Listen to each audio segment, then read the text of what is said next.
No mês do orgulho, o nosso assunto não poderia ser outro: diversidade. O amor entre duas mulheres que geraram uma vida. Um amor baseado no respeito, na conexão e na sintonia. Aqui, no podcast A Mãe Conta, amor não combina com preconceito. Mas a gente sabe que isso existe, principalmente quando a gente fala de mães e pais homoafetivos. E é por isso que a gente abriu aqui o nosso canal para trazer uma história linda, repleta de respeito e amor, para vocês aí do outro lado entenderem esse amor real. São duas mulheres que passaram por inseminação e todas as demandas que uma gestação exige da mulher.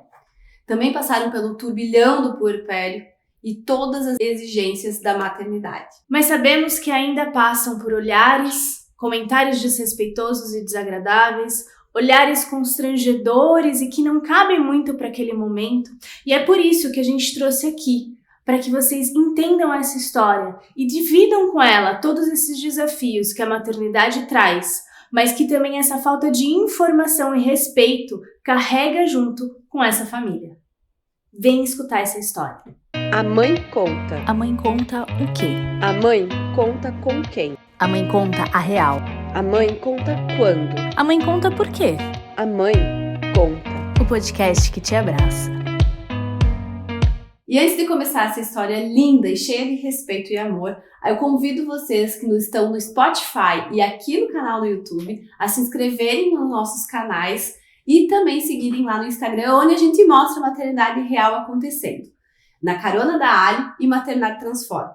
Cada história compartilhada, cada momento com mães é um momento de conexão. Então já encaminhe esse vídeo para as mulheres que você sabe que estão passando aí pela transformação que a maternidade exige. Se inscreve no canal, deixa um like, deixa um comentário, que nos ajuda a criar cada vez mais conexão nessa rede de apoio. E hoje a gente recebe aqui no podcast A Mãe Conta a Luma e a Stephanie. Elas vão contar essa história de amor, elas vão contar os desafios, elas vão contar a maternidade real, de tudo que elas passaram dentro de todo esse caminho longo da maternidade. Na verdade, elas ainda estão no comecinho da maternidade, mas para isso, elas passaram por um grande caminho. Vamos descobrir como elas se conheceram e aqui a gente vai abrir o canal para que vocês possam contar pra gente como que vocês se conheceram, como foi essa transição, como foi esse caminho para chegar nesse maternar. Bom, meu nome é Stephanie, eu tenho 31 anos, sou natural de Ribeirão Preto, tô morando em Campinas desde 2016, conheci a Luma em 2020, sou enfermeira de pediatria, fiz especialização em Campinas e atualmente atuo como enfermeira assistencial na unidade de terapia intensiva e de internação pediátrica.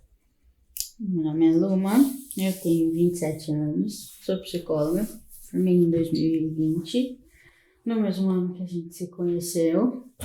Eu sou psicóloga e psicanalista, né, em formação aí, e atualmente atendo adultos e crianças. Adolescente tá mais ou menos, mas tem chegado. Muito bom. Conta pra gente como que vocês Se conheceram, cruzaram, os caminhos se cruzaram. Porque antes de ser mãe, né, tem uma história. Sim. Contaram um pouquinho. Quem é a Luma, quem é a Stephanie? E agora, como que se cruzou esse caminho para chegar na maternidade? Bom, a gente se cruzou em fevereiro de 2020, acho que basicamente 3 semanas antes da gente entrar em pandemia. Sim, Lockdown e caos e tudo mais. A gente se conheceu através de amigas em comum na época. Carnaval, foi um amor de carnaval. Olha Sim. só, pra dizer que dura e dura Sim, mesmo. exato. Tá durando. E a gente combinou de ir numa marchinha de carnaval, num baile, e a gente ia se conhecer nesse dia, né? Mas Pegados a muito álcool, as amigas, tá solteira, e aí foi. E aí eu tava no caminho pra ir pro lugar que a gente ia, e aí a minha amiga me mandou mensagem: olha, acho que tem uma pessoa que quer ficar com você, mandou foto dela, eu falei, meu, não, calma, né, tinha acabado de terminar um relacionamento, E eu falei, não, vamos com calma, vou chegar aí. Elas já estavam super bêbadas quando eu cheguei. Eu saí do trabalho Afinal, e fui pra lá, exatamente. Aí eu cheguei e eu falei, se eu for ficar realmente com ela, eu preciso estar no mesmo grau que ela. E comecei a beber muito. Antes da gente ir pro lugar que a gente ia. E aí, eu me passei. Foi Passei além da no conta. limite dela. E eu dei PT no dia. A gente nem chegou a conversar. Daí, depois, no outro dia, a ressaca moral bateu, né? Não só a física. Sim. E daí eu te adicionei, né? Em rede social, depois de uns dias que eu estava bem. Daí a gente começou a conversar. Uma semana depois, voltamos pra casa dessas amigas. E a gente ficou pela primeira vez, né? Foi dia 28 de fevereiro, se eu não me engano. Quase pandemia. Na verdade, a pandemia já estava acontecendo. Sim, mas já não estava tava acontecendo, ainda, né? não estava tão restrito ainda. Acho que a gente ficou no dia 28 de fevereiro.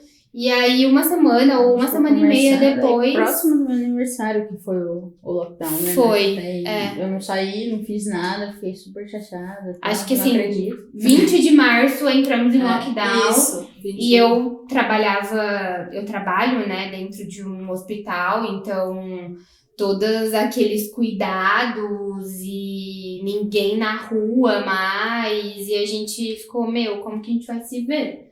Né? E ela morava perto da avó, estava em contato direto com a avó, e a avó era um grupo de risco. Então, a gente se via a cada 2 semanas, né? Nem isso, a gente começou a conversar muito. Pela questão do peso da pandemia, e ela, né, se vendo fora de casa, e a gente ia conversando. Então, as conversas, acho que fizeram com que a gente fosse se conectando muito, assim. Sim. Foi muito diferente, acho que de qualquer outro tipo de relacionamento que eu já tive. Eu acho que como a gente entrou na pandemia e acho que a gente se conheceu mesmo, né? Acho que foi assim com todo mundo. A gente entrar em contato com a gente mesmo, por causa do isolamento e tudo mais. Então, acho que a gente se conheceu num momento que foi muito real, assim. A gente tava sendo... Essa sou eu mesma. Exato. E ainda mais Com você, todos- né, na área da Sim. saúde. E é interessante isso, porque a maternidade, ela escancara um lado nosso que a gente não conhece. Sim. Acho que a pandemia, eu engravidei na pandemia também. Uhum. Tu também? Não, eu já tinha passado.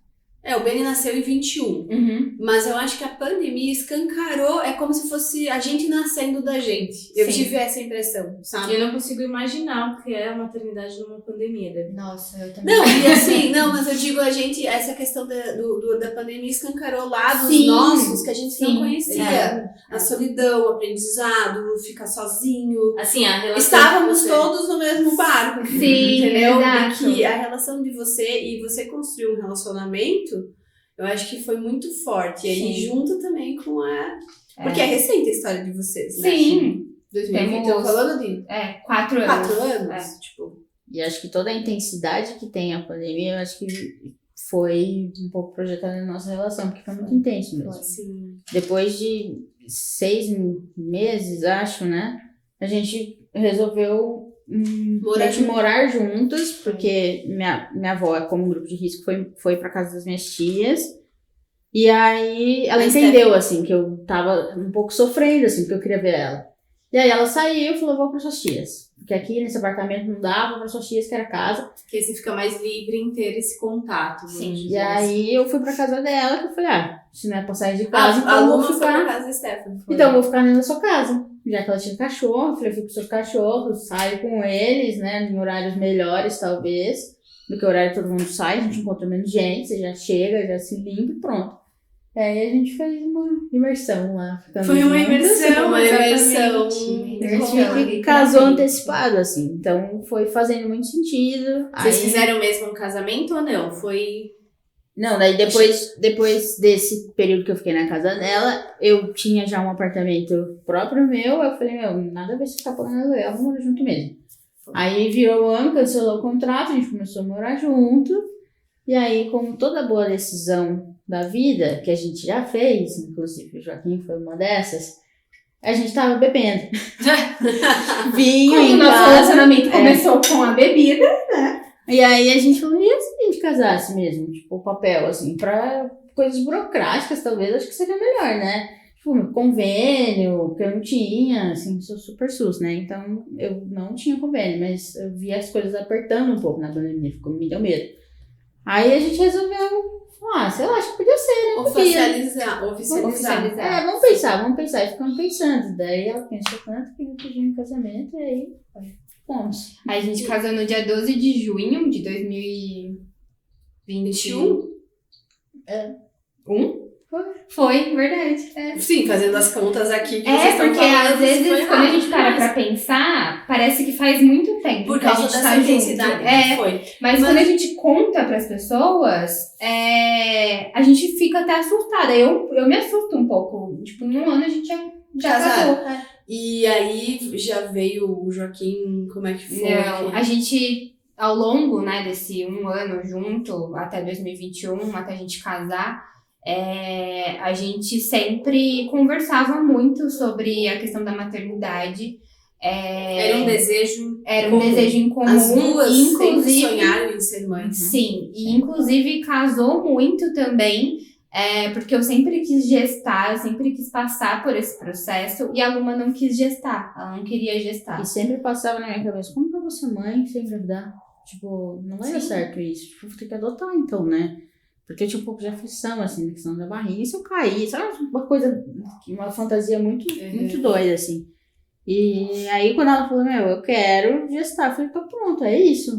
Casou. E como é que foi? Tipo, vocês tiveram sintonia, casaram, vamos gestar, mas aí como? Como é que foi tudo? Tipo, A gente chegou a É uma pesquisar. decisão, assim,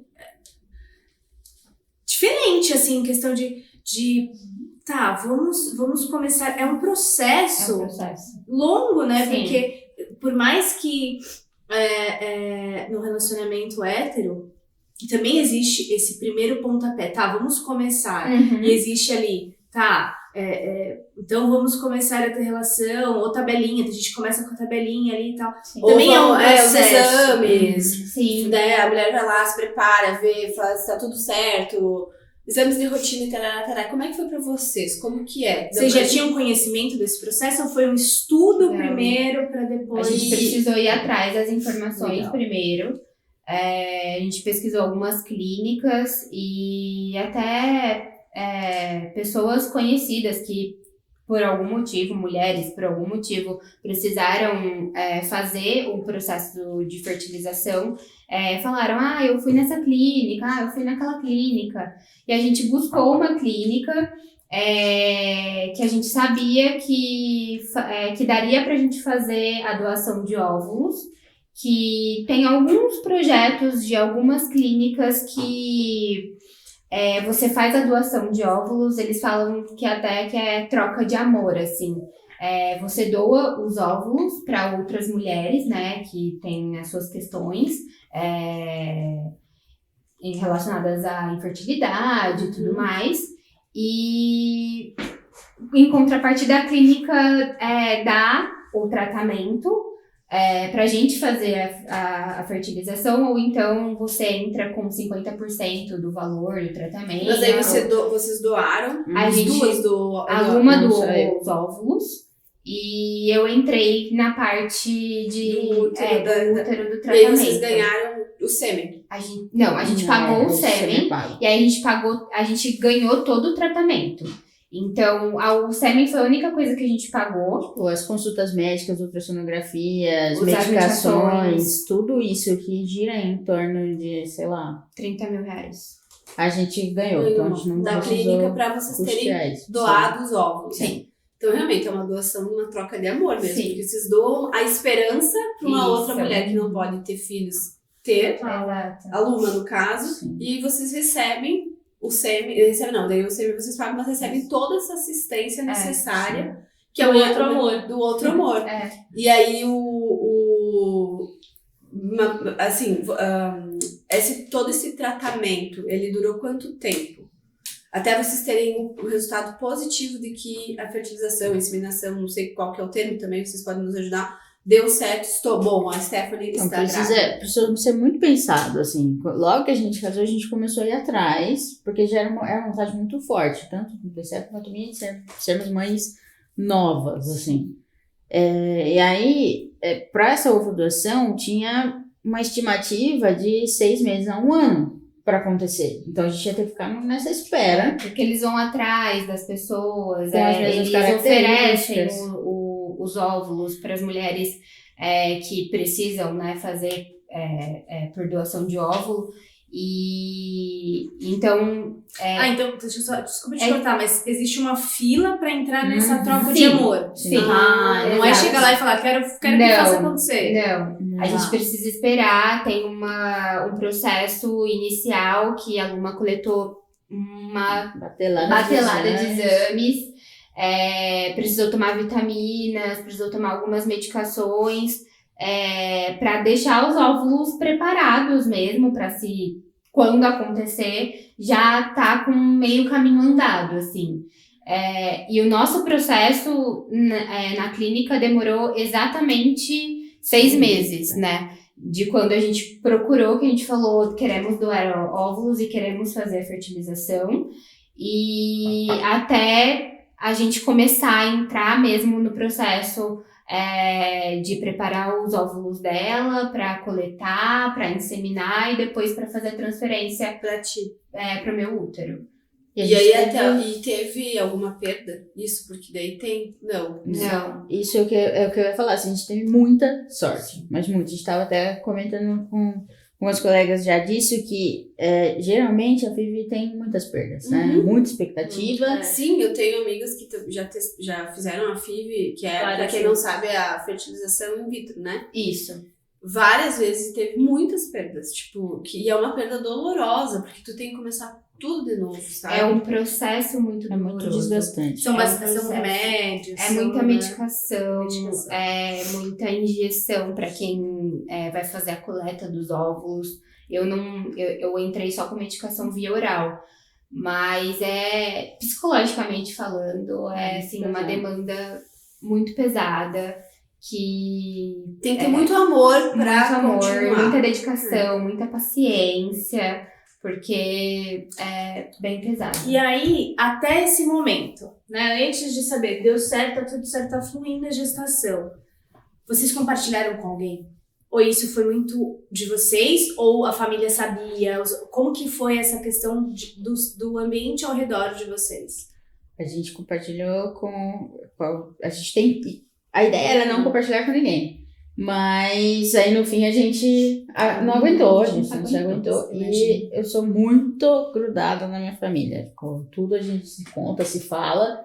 E aí a gente acabou falando, né? Tanto que minhas tias falam que parece que a nossa gestação durou anos, porque começou desde esse comecinho. Então agora vai isso, agora vai aquilo. Então demorou um tempão, assim. E nesse processo de contar pra família, vocês tiveram todo o apoio. Sim. Isso foi muito importante pra gente, porque, como a gente falou, é um processo muito desgastante. A parte da Luma, da coleta dos óvulos, das injeções, apesar de ser uma carga de hormônio muito forte em pouco tempo, foi até que mais rápida, né? Quando a gente começou a preparar o meu endométrio para poder receber os embriões, foi bem difícil mesmo, porque daí a clínica segue um protocolo para todas as mulheres, só que nem todas as mulheres entram nesse protocolo, porque cada uma tem a função do organismo diferente, então cada uma funciona de um jeito, né? Então eu preparei o endométrio 3 vezes, e na terceira vez que deu certo, de fazer a inseminação, a fertilização e caminhar para o positivo, assim. Então, a primeira vez foi ajuste de medicação, que eu precisei tomar medicação a mais do que o protocolo deles habitual. Daí, na segunda vez, foi dosagem de progesterona no final, um dia antes de fazer a transferência embrionária. Então, e aí a médica, né, vem e fala, olha, a gente vai ter que parar, vai ter que começar tudo de novo. Então, o suporte da família nesse momento foi muito importante. E a gestação começa desde o processo da Luma ali, né? Sim. Sim. Esse o é muito sentimento, mais do que né? 9 meses. Muito mais. Mas E aí, quanto tempo durou todo esse processo? Desde quando a Luma começou até todo esse seu processo, né? Dos embriões, para dar o positivo e falar, agora eu vou curtir, né? Estamos grávidas. Curtir versus Né? vivenciar os 9 meses. A gente a Luma começou o processo em outubro, né, de 2022. E até o nosso positivo foi em janeiro. Eu fiz a transferência embrionária no dia 30 de dezembro. De 2022. Num dia antes Do ano novo. do ano novo. Então, passei o ano novo com as perninhas pra cima, assim. E daí, uma semana depois, o ideal, né, seria que a gente coletasse exame de sangue pra ver o beta. 8 dias depois da transferência, mas a gente não se aguentou, a gente fez um teste de farmácia com 4 dias negativo, e aí a gente, mas não tá, a médica tinha avisado, se vocês fizerem antes, a chance de dar negativo é muito grande, Mas então eu não não me faça. aguento. Eu não me aguento e eu vou fazer, mesmo se der negativo. E aí deu negativo, daí beleza, a gente se olhou e a gente falou, não, mas não tá no tempo. Foi cada uma pra um lado chorando de, meu Deus, existe a chance de não dar positivo. E aí, 2 dias depois, a gente fez de novo o teste. De farmácia. Mais uma vez insistindo. Mais uma vez, não, porque a gente é brasileira, né? Então a gente fica insistindo. E aí veio positivo. Só que a gente ficou, não, vamos esperar o exame de sangue. E aí o exame de sangue tem isso, que a gente coleta com 8 ou 9 dias, não me lembro direito. A gente faz a coleta e aí depois de 2 dias que faz a primeira coleta do beta, faz de novo pra ver se o resultado tem que dobrar. E aí a gente fica nessa expectativa, né? Então parece que a gestação, a maternidade é uma expectativa atrás da outra, né? Então, você vence uma, daí logo vem outra, e depois vem outra. E assim seguimos. O Joaquim tá com quanto tempo agora? Ele tá com quase 5 meses. Então, eu vou te falar como mamãe de 2 anos e 6 meses, né? Assim, ó, pessoal, só pra um parênteses aqui. Estamos em junho, mas esse episódio está sendo gravado em fevereiro. Importante lembrar. Importante lembrar porque, né, em junho estarei... Parindo. Não, estarei já no puerpério. Ah, Então, assim, quem tá vendo esse episódio em junho, a gente tá antecipando para justamente ter tempo hábil de programar. Mas o que eu posso dizer é que hoje, mamãe 2 anos e 6 meses, essa batalha continua. sim. Porque entra um desafio, continua Continua Vem outro, outro. vem outro. E assim a gente vai fazendo. E aí, conta aqui pra gente. Eu tenho uma colinha aqui que a gente deixou algumas perguntas de curiosidade mesmo pra gente ir trocando. E aí, deu certo, deu positivo, estamos grávidas. E aí, vocês começaram a falar pra mais pessoas, ou isso seguiu e aí as pessoas foram descobrindo aos poucos, né? Porque vocês falaram ali pra famílias, os mais íntimos participaram de todo esse processo. Os amigos mais próximos, as amigas mais próximas, família. Mas aí, quando a barriga começou a aparecer, como que foi, assim? Vocês começaram a contar ou... Como eu trabalho em hospital, eu precisei ser afastada, né, logo que eu fiz o beta, então eu estou há 1 ano e 2 meses Você não pode continuar trabalhando da Não, saúde? existe uma lei que pessoas que trabalham em lugares insalubres, né, tipo, hospitais e enfim, precisam ser realocados ou então precisam ser afastados do cargo. E aí eu fui afastada, né, porque acho que a demanda de gestantes também é relativamente alta para as empresas realocarem todo mundo em setores administrativos, enfim. Então, eu fui afastada logo que saiu o beta e estou afastada até então, né? Tô licença maternidade agora. E que eles falam que é uma lei de licença maternidade estendida. Então, eu fiquei a gravidez inteira em casa e volto daqui 2 semanas. E como se encaixa a licença maternidade para Luma? Como eu sou autônoma, né? Você é autônoma? Não tive. Então, isso foi uma questão, assim, pra gente também. De que 2 Porque semanas. é a eu mãe voltei. gestante e a mãe não gestante. As duas são mães. Isso. Mas e se você tivesse Eu teria que entrar judicialmente com um pedido para poder ter a licença maternidade. Assim, algumas empresas, essas que são mais acolhedoras com a comunidade LGBT, dão a licença e ponto, sabe? Custeia um banco. Agora, aquelas que não tanto, pedem para que a mãe não gestante entre com um processo e aí afasta pelo INSS. E aí tem a licença, né, remunerada. Ou às vezes precisa entrar com ordem judicial mesmo, ou procurar advogado. Porque tem um nascimento e as duas são mães, né? Sim.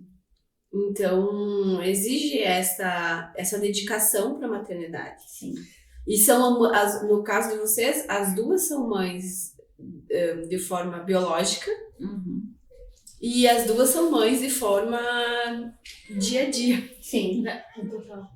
Mas assim, né, a gente ainda vive nesse mundo muito patriarcal. A gente está passando por uma transformação, mas ainda essas crenças estão muito enraizadas. Sim. A nossa matriz social é enraizada. Né? Se a gente pega um casal hétero, provavelmente...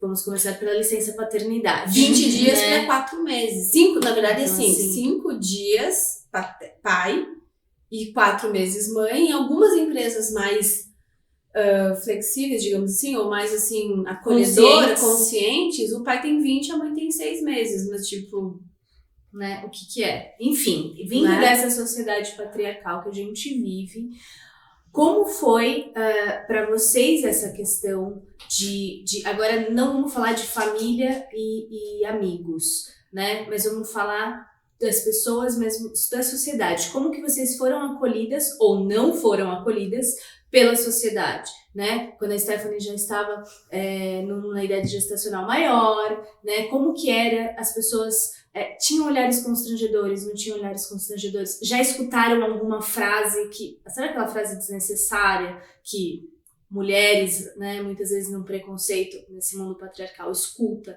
Vocês já escutaram? Enfim, conta um pouquinho dessa parte, desse acolhimento da sociedade mesmo. Como foi isso? Assim, particularmente, eu acho que a gente tem sorte. Eu acho que é isso.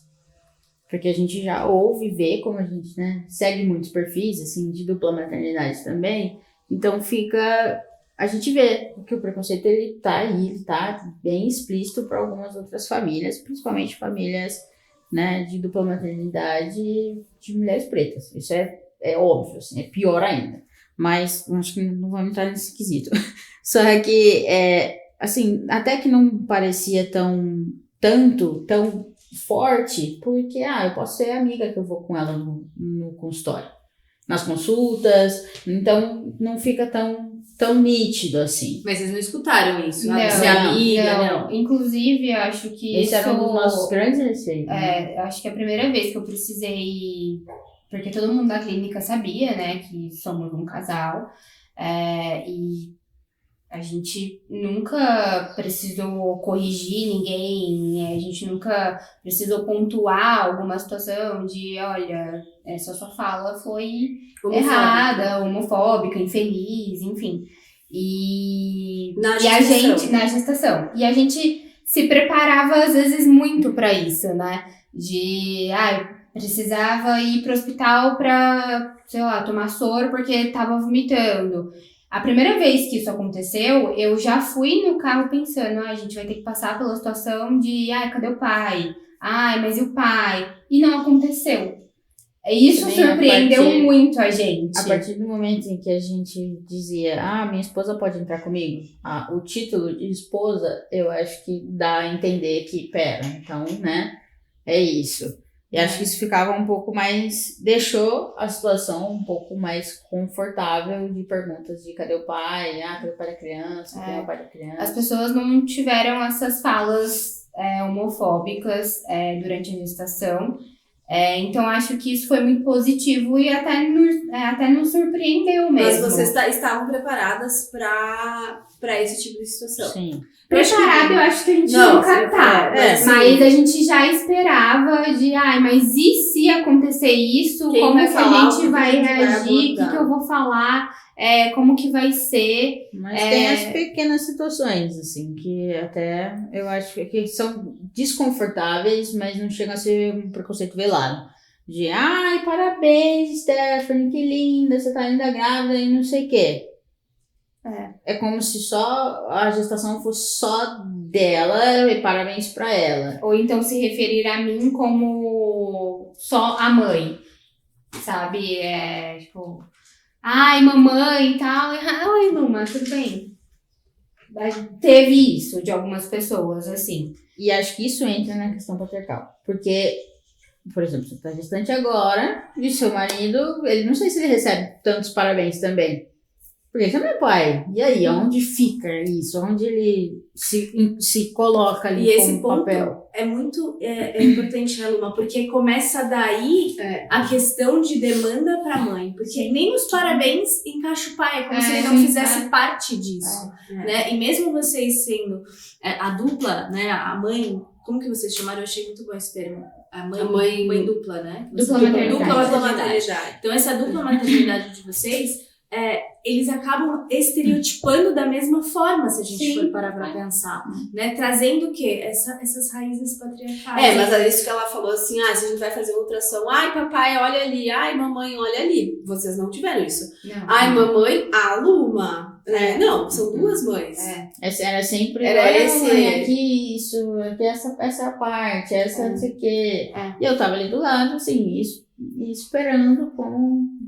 Mas eu acho que o grande lance, que eu acho que a nossa grande luta e de transformação para isso, é a questão de vocês tiveram, querendo ou não, uma certa tensão. Sim. Extra de toda a maternidade. Porque toda Pensando nisso. Que poderia ser algo que a gente está caminhando em passos muito lentos e, enfim, isso não tem que ter... Né? Vocês não precisavam ter esse tipo de tensão pra chegar lá, e vocês tiveram. Eu não passei por um desconforto. Mas teve com certeza outros casais e mulheres certeza. passaram. Sim, com certeza. Desconfortos assim. Sim. E na hora do parto também não teve nada ali de desconforto, algum formulário que vocês tiveram que preencher que você ficou desconfortável, que, enfim, algo desse tipo. No parto, Nesse quesito não, mas até assim, a gente escolheu fazer um processo com a doula, por exemplo, por alguns receios em relação ao hospital, para garantir o meu papel ali dentro.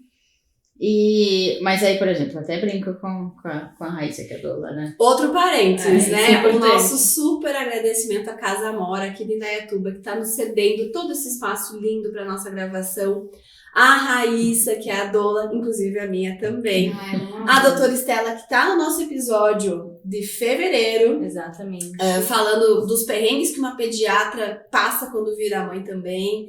Então, a Lígia, a Bruna, que também, toda a equipe da Casa Amora, muito obrigada, mora no nosso coração, então, incentivando lindo o nosso podcast aí. Então, pra quem não conhece, Casa Amora, Indaiatuba, no Instagram, a gente vai ter na descrição também inclusive o perfil da Rai, que eu acho que é fundamental essa questão da doula pra ser o porta-voz dos direitos de vocês na hora do parto. Né? A Raíssa, ela foi o ponto-chave, eu até me emociono. E a primeira vez que a gente se viu depois do parto, eu só abraçava ela e chorava. Porque, assim, é muita gratidão.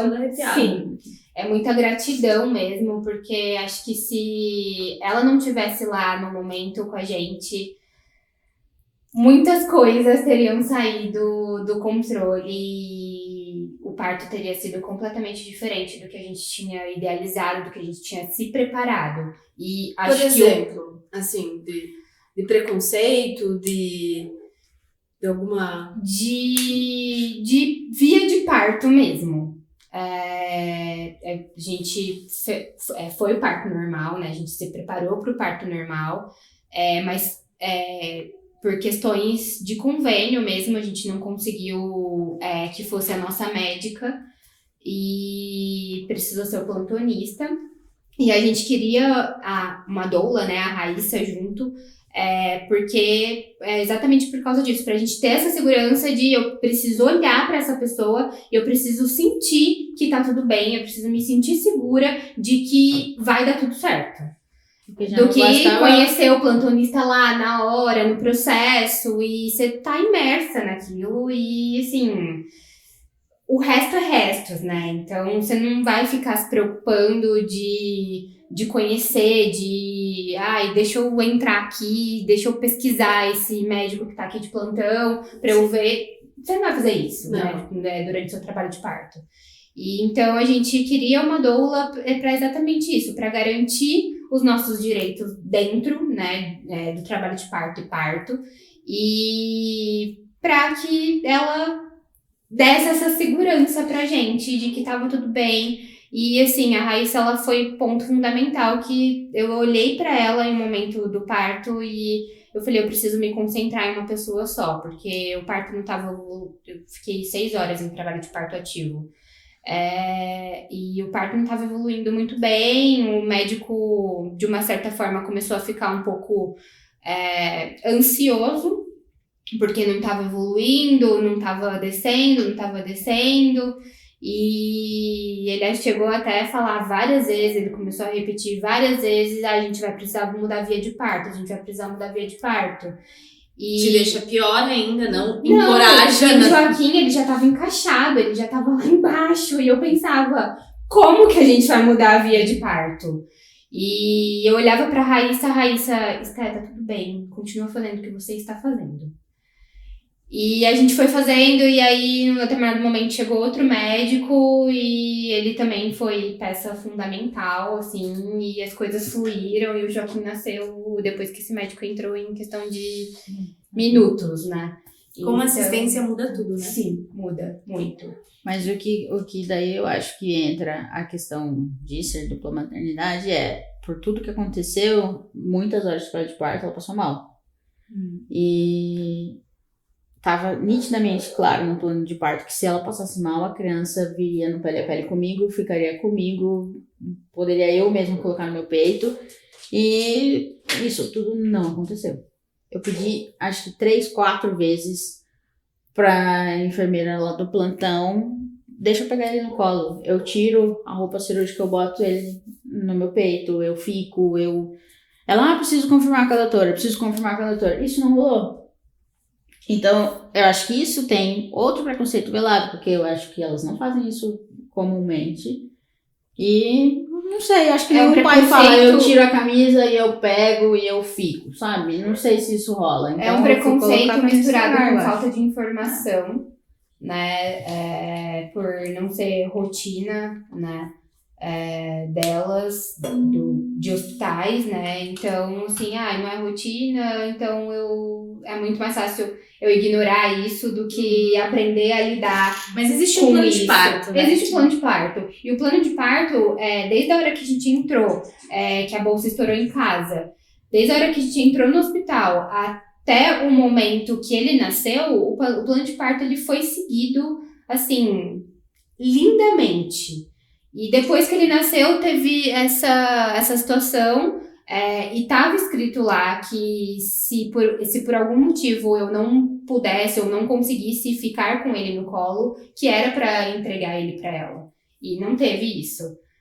Então, acho que essa falta de informação, esse preconceito velado, ele aconteceu nesse momento.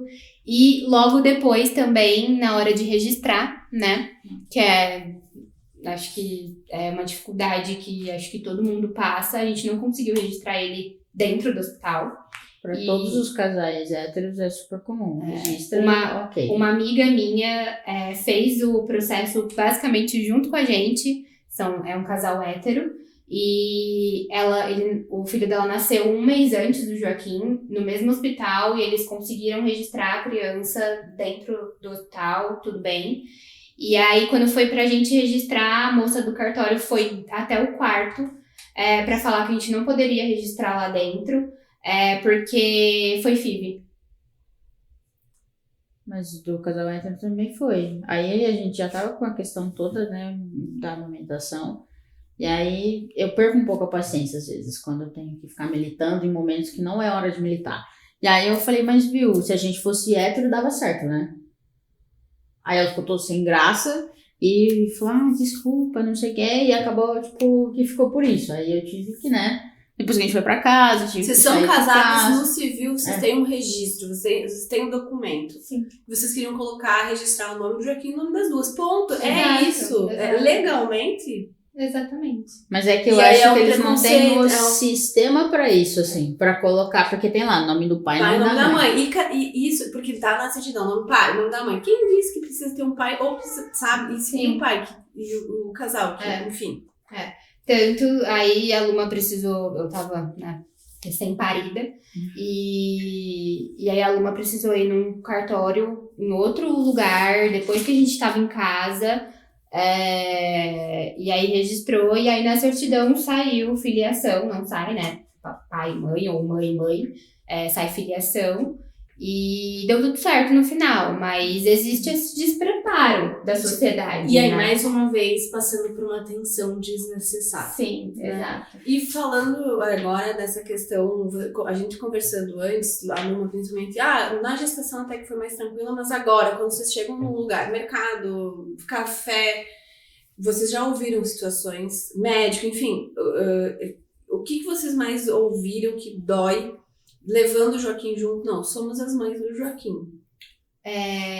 As coisas são muito veladas, né? As pessoas entram um pouco no que a gente estava conversando antes de eu não tenho preconceito, mas por que você vai fazer isso?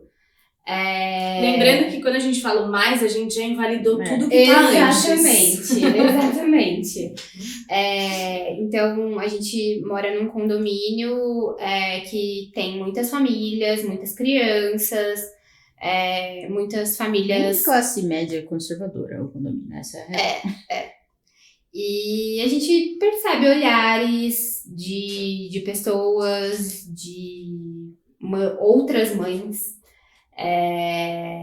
nada muito explícito, mas a gente consegue perceber, a gente sente, né? Tipo assim, as mães, elas descem umas 6 e pouquinho, assim, fica lá uns 3, 4, 5 carrinhos cheios de bebê. A gente não se sente muito confortável pra ir lá e ficar nesse grupo de mães com carrinhos, assim, sabe? Parece que elas olham, assim, como... Não sei. Isso pode ser uma percepção muito fantasiosa e errônea nossa. Mas a sensação é de que tem olhares. Aí a gente prefere ficar mais na nossa, assim, né? E até porque tem essa questão das pessoas não saberem como Lidar. Sim.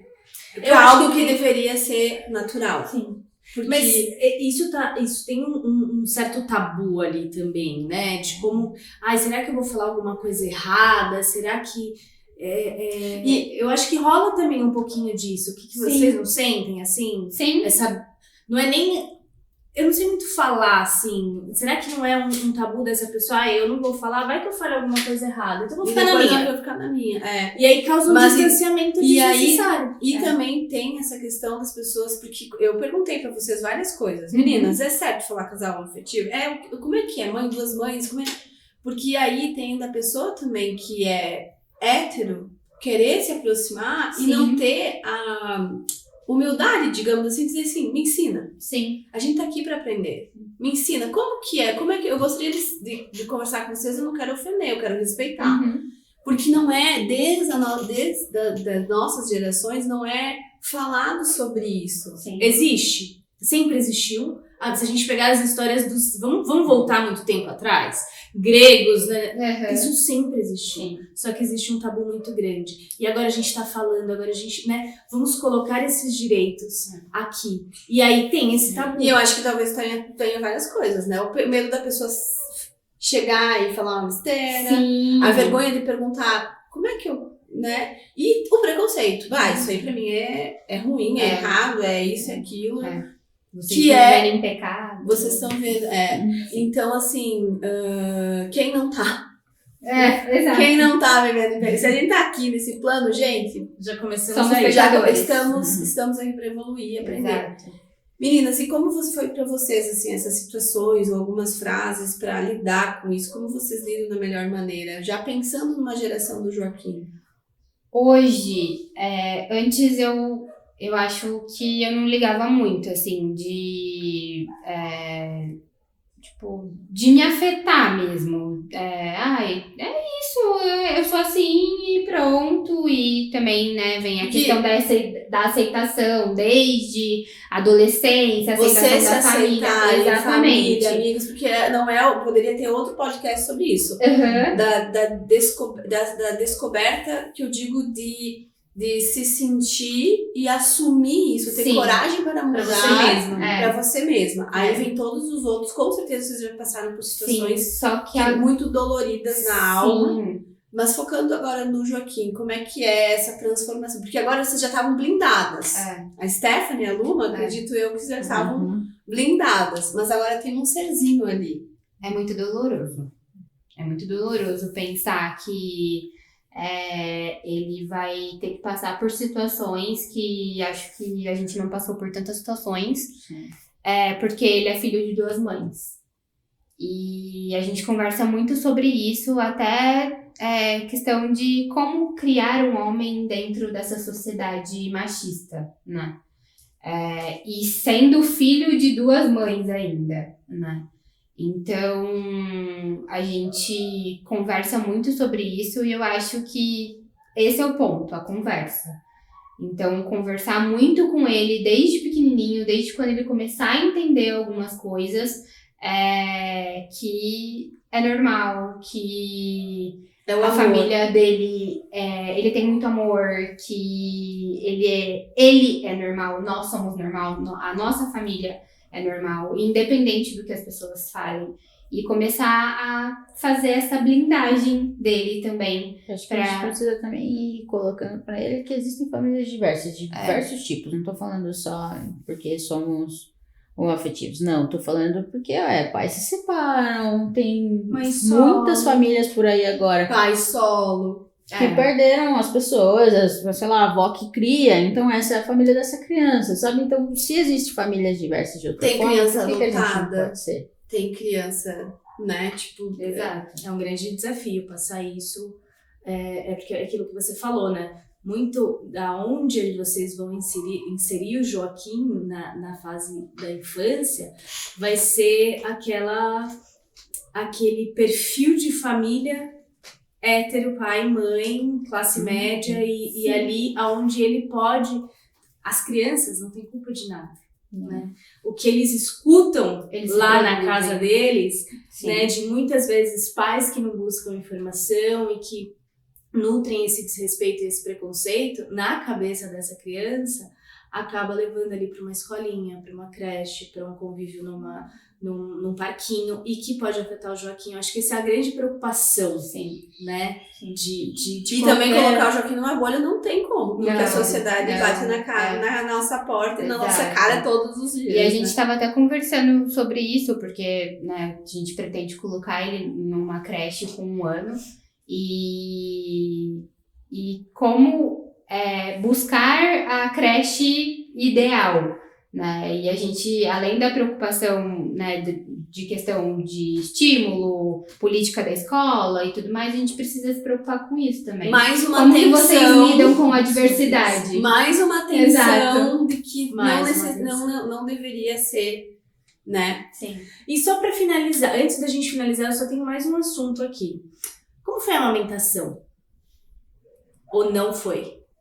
Ou foi de alguma forma, ela que foi foi aos uma... trancos e Pode ser que barrancos. tenha sido uma amamentação, não tem problema, na mamadeira. Uhum. Mas como foi essa nutrição Joaquim. pro Joaquim? Conta um pouquinho pra Inicialmente a gente queria tentar que as duas amamentassem, Uhum. mas para a Luma amamentar precisaria de todo um estímulo hormonal também, e ela já tinha passado por essa carga de hormônio, então não queria passar de novo. Mas a gente conversou com algumas pessoas sobre fazer uma sucção não nutritiva no peito dela. Isso também é por talvez desconhecimento, despreparo. A gente queria tentar fazer isso no hospital, mas falava para um, vou ver. Falava para outro, vou ver. E não aconteceu. Em casa, uma vez a Luma colocou por conta própria no peito dela. E porque tava desesperado, eu não tava em casa, e aí foi, né? Mas foi rapidinho. Tipo, chupetou e acalmou e soltou. Mas a Importante. gente... Sim, Acalmou. teve esse momento. Mas a amamentação foi uma questão, acho que me pega, assim, até hoje, uma frustração muito grande. Eu sou profissional de saúde, né? Então, assim, a carga sobre isso é muito forte. Eu sou enfermeira, eu vou conseguir amamentar. Não, Mas não. não. A amamentação não é foi. um grande A desafio. gente precisou fazer translactação, precisou colocar sondinha na boca junto com o peito, tentamos colher dosadora, tentamos copinho. Quando a gente foi pra casa, a gente foi em translactação. Então ele mamava no peito, daí junto com o peito, colocava a sondinha na boca com um pouquinho de fórmula. E ficamos assim um mês até um dia que eu estava esgotada e não estava conseguindo, a sonda saía, Não dá mais os desencaixava, os fios, Perdidos. ele irritado. Eu falei, me dá uma mamadeira, pelo amor de Deus. E tivemos consultora de amamentação,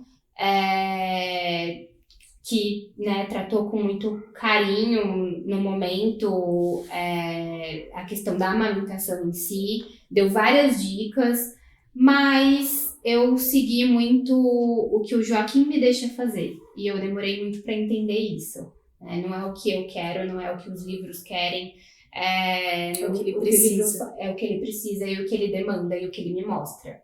Então, nós temos uma amamentação mista, ele mama no peito, principalmente em momentos que ele tá muito relaxado. Então, à noite, durante o banho, que a gente faz uma rotina noturna com ele, ele mama.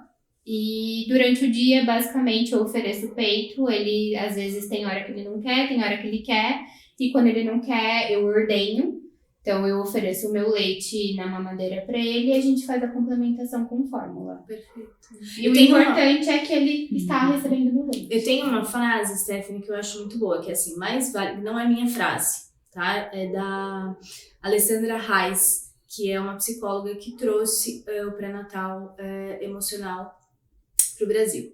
E ela tem uma frase que eu acho muito boa, que é: mais vale uma mamadeira com amor do que um peito no terror.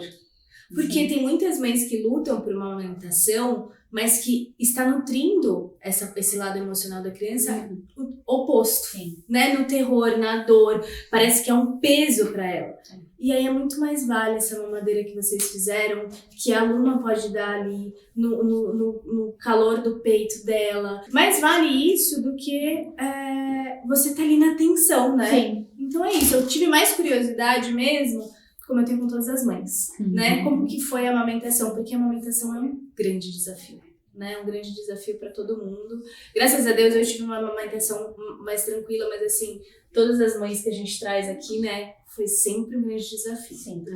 Bom, estamos chegando no final e como a gente faz em todas as nossas histórias, a gente sempre conta uma história engraçada, cômica da maternidade, algo interessante, mas hoje a gente quer deixar esse canal aqui para todo esse preconceito que a gente falou, para a gente começar a construir em passos lentos, mas que esse podcast, a Mãe Conta, também seja esse canal pra gente começar a expandir nossa consciência com relação a isso, começar a plantar isso dentro do coração dos nossos filhos, dentro das nossas casas, dentro da nossa sociedade, e sim se impor, porque é uma causa da dupla maternidade, mas também é a minha causa do meu relacionamento hétero, né? Porque também é pra mim, eu também tenho que passar essa diversidade pra minha filha, e pra isso eu preciso o meu estudo também, e não só de quem tá vivenciando isso.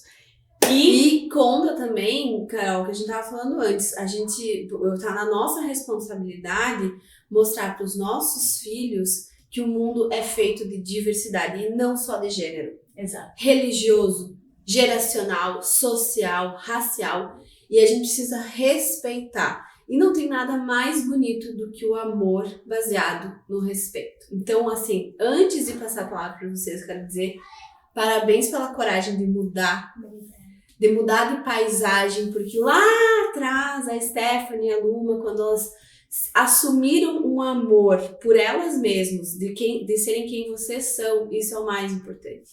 E o resultado tá aí no maternário do Joaquim. Então, parabéns por ter essa coragem de assumir quem vocês são, independente de ter um relacionamento homoafetivo ou hétero, mas a gente tem que saber quem a gente é. Exato. E a gente só vai conseguir maternar a partir do momento que a gente assume todos os nossos sentimentos e olha para as nossas feridas para não ferir. Sim.